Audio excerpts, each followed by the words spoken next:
The Global Shapers is a World Economic Forum community of leaders between 20 and 30 years old.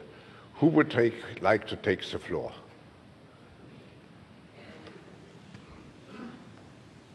Yeah, okay. Can you introduce yourself and where you are from? Good morning, everybody. Amanda Mate from the Global Shapers, Durban Hub, South Africa. Thank you to our president for addressing us this morning. Thank you, Professor Schwab. Malal, as a leader, how do you begin to engage a youth in terms of skills transferring leadership skills? It's often said that as a youth, we lack the ability to lead. We walk out of university with degrees, ambitious to be managers, ambitious to be CEOs, but we fail to understand leadership skills. In your understanding, what are the ways in which you can transfer your ability to lead to the youth of South Africa?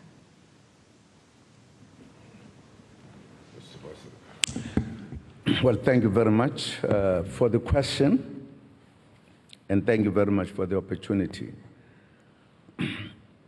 Well, I think we are aware that in the last 23 years, we have worked on the efforts to skill the youth in many ways, and we've been doing this together. The government, the business, and the labor formations in particular, as well as civil society.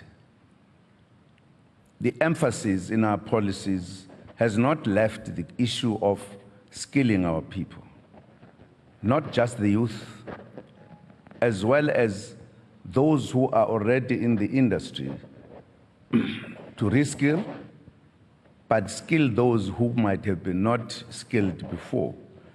Because there is a realization that without skills, it would be difficult to grow the economy. I think the interventions that have been made by the economic meltdown, etc., have played their role. But we have tried to deal with this matter. In our country, we have also tried to look at the system, the education system, because in the past, the education system was, in a sense, faulty and distorted, because education was looked at from a racial point of view.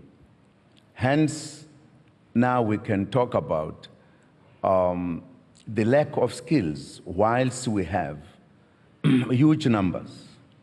That also influenced the clear identification of important skills, which we've been referring to as scarce skills. Because in the past, the majority of the population was not skilled to deal with the broader kind of economy that we are dealing with now. These are the challenges that we are dealing with, and that's why we have emphasized our work of education. Education is priority number one in our country. That is partly an attempt to address that problem of skills. Because the fact that you have a number of young people who have qualifications or perhaps degrees, but not very difficult to employ, is because those skills were just done education in general, not with a specific plan and specific focus on the skills that are necessary for the economy to grow. It was just a question of educating people. And you could have heard more pastors, and yet we need very few pastors, bigger congregations. But because it was not highly planned, you could have more of them. You could have more churches. Of course, it's important to prepare for our future, but we have to deal with the reality here. That has been the difficulty that face us, which talks to our history, but it talks to the challenge that we are faced with today. And that's why the question of skilling has been broadened. And I think we might have also add a little bit when we came in with colleges in terms of the importance of colleges, etc., which we did not emphasize on. The fact that we've got a huge population with not enough tertiary and college kind of places, it talks to our history. So that is what we are trying to address today in many ways. That is why, for an example, rather than just an education department, we created basic education department as well. It's part of addressing that problem to us, that you have young people with qualifications, but not easily employable. But of course, that is also, in a sense, exacerbated by the fact that with the development of the economy and technology, it means it's not just education in general. We've got to deal with very specific things that deals with technology now that the economy is developing in a particular way. That is why, for an example, the matter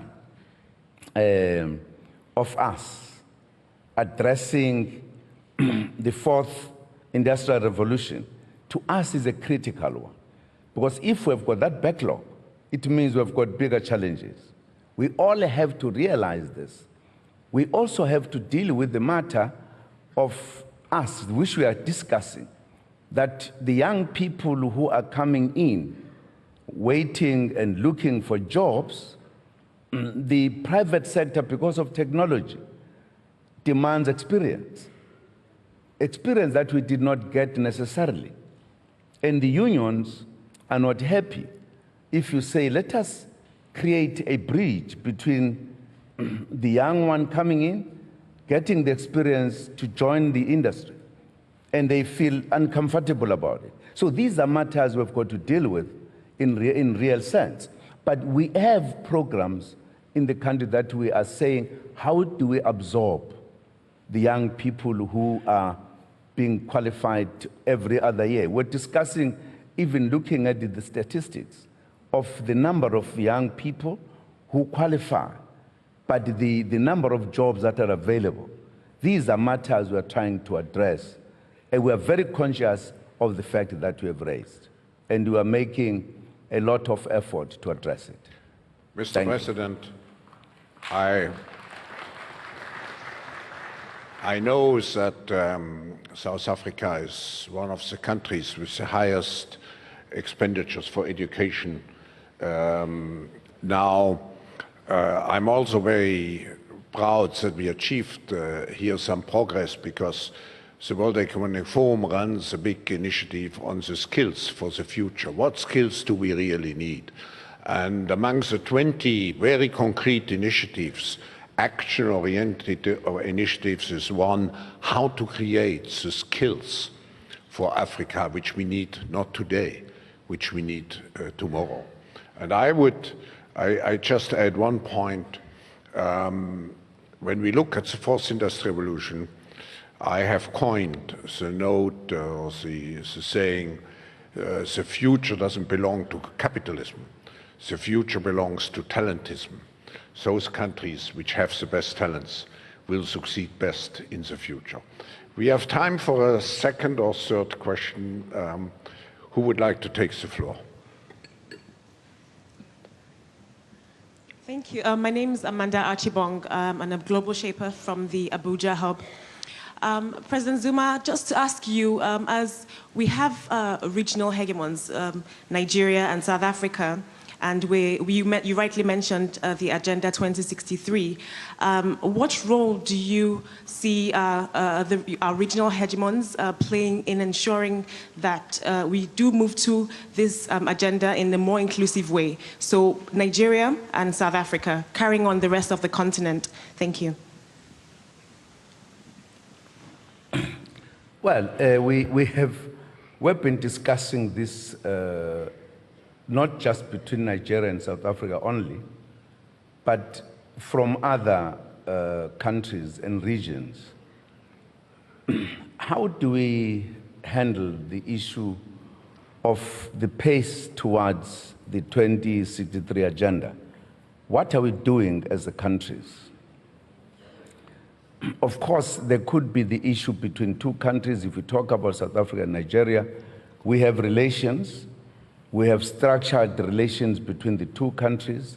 But I think what we have not done is to deal with the details of what do we do and priorities. What do we do as the two countries to work in such a way that we make the impact in the continent? I don't think we've succeeded to do that sufficiently so that we are in a position to use the two countries. There has been between Nigerians and South Africans an acceptance of the fact that as two countries we need to do more than what we are doing. Yes, we are developing the relations steadily, but I don't think it is sufficient. That's a matter we need to look at. That's a matter I think the young people have to push us even more to ensure that we are able to deal with these matters, to help us also identify the critical elements of the economy that will make us to move forward. In other words, all of us, we should do so. But the efforts that Africa is doing has been, for an example, as you know, Africa has 5 economic regions. And we've taken very deliberate decisions as the leadership in the continent to integrate these. The 3 of them are in the process very far, integrating, creating a common market, which is absolutely important, opening up more opportunities. We are in the process of discussing to actually integrate the whole 5. I think those are the efforts we are making to say, how do we, by 2063, how do we reach a point we want to have reached by that time? I think there is more prospects now than any other time, because Africans are working together. If we take, for an example, our acceptance and commitment to develop the infrastructure that connects us, that makes the movement of goods and people to be easy in the continent, is a very direct, important element to ensure that we are able to reach 2063 in a particular kind of fashion. We are discussing, for an example, the need to soften the borders so that the movement in Africa should not be difficult. Because this movement, these borders were not necessarily of our creation. This was done by other interests who wanted to separate us. So we've been moving to try to connect one another so that it is easy to move. There are plans even of working on a faster transport in the continent so that you can reach any corner at any given time. I think those efforts talk to the point you are raising. How much do we create the kind of quicker movement towards the agenda we have set for ourselves? I think we are better placed now than any other time before, but we are late. We are late because Africa has always been put in the back burner by the world.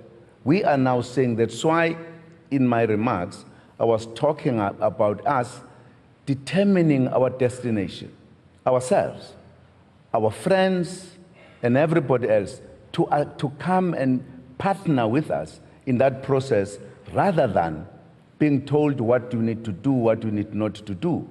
Because we believe it is us. And we are therefore banking a great deal on the young people who are being skilled today, who are being technologically trained, that they are going to help us in these very ambitious kind of projects we are putting in the continent.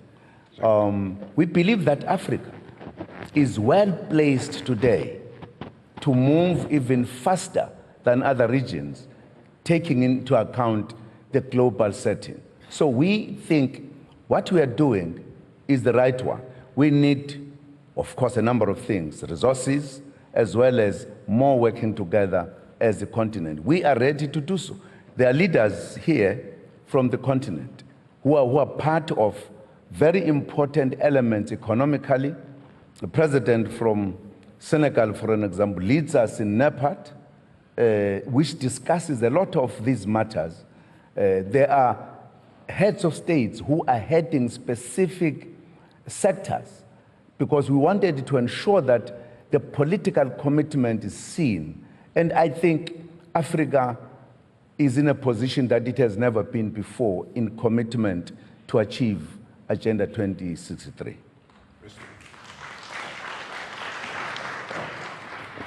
Mr. President, I think the presence of so many heads of states and government here in this room underline this engagement, this Pan-African engagement. We have maybe time for one short last question.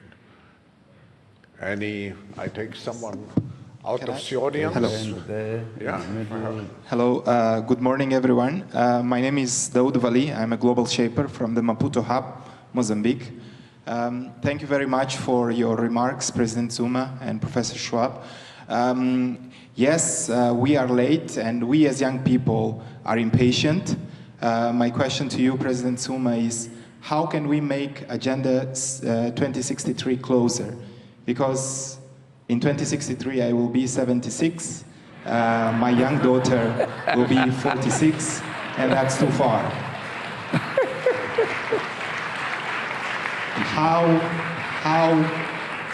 How can we speed up decision-making process? How can we engage more young people? Because there has been a lot of talk in the past year, yet we are not represented in parliament, we are not represented in governments.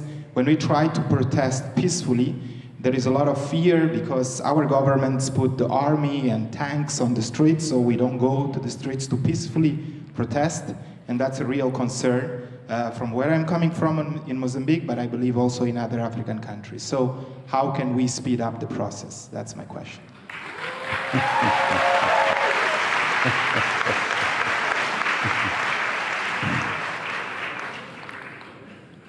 I like it when you mention the years. When I joined the struggle, I was very young. I was less than 20 years. I'm now 75, just 1 year that you talk about 76. And here I am. I've seen the West, and I've participated to shape it. And I'm now participating in reconstruction. I think it is the determination of the youth that is absolutely important. Not to believe that for us to succeed, it is other people who must do it. The youth itself must participate very seriously to change the future for themselves, together with the elder ones. That's what we have done. And at times, some of us never thought we'd be free at our lifetime. The critical point is that you are able to identify your destination and commitment, and you then work on what is it that, or kind of vehicles and methods and whatever. How then do you shape the future? How do you participate in it? Because you can't say 2063 will be there and you sleep and the following day we are there. It needs us to work harder. I think the relevant part of your question is, what do we do? What is the role that the youth itself should play? We are talking about skilling, for an example. In other words, the youth must participate in preparing itself to participate in the process. But I must say, if you say you are afraid of the tanks and what you call, that is an unfortunate one. That's an unfortunate one. I think there is a process of involving the young people in the participation. In governments, for an example, in organizations, they are participating. Not a long time ago, I had a reshuffle of government. I put a lot of young people, particularly implementing that idea. And of course, some people will have different views. That's democracy. But the reality is that we should not just talk about the youth participation, we should involve them. And I've seen them in a number of governments, coming in a number of organizations.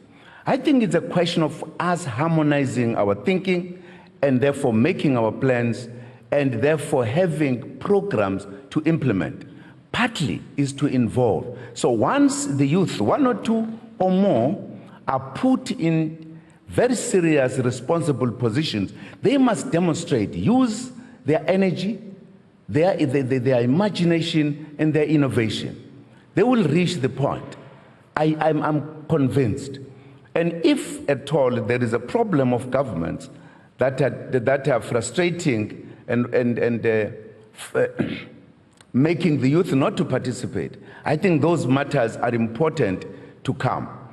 In the recent past, in the AU summit, the youth has been given a space to come and participate. We must hear more of such problems so that we can talk and correct those problems. Because for us to move forward, we need that energy, we need that imagination, and that's why some of us act the way we do, because we are looking forward, we are not looking backwards. And that is beginning to happen.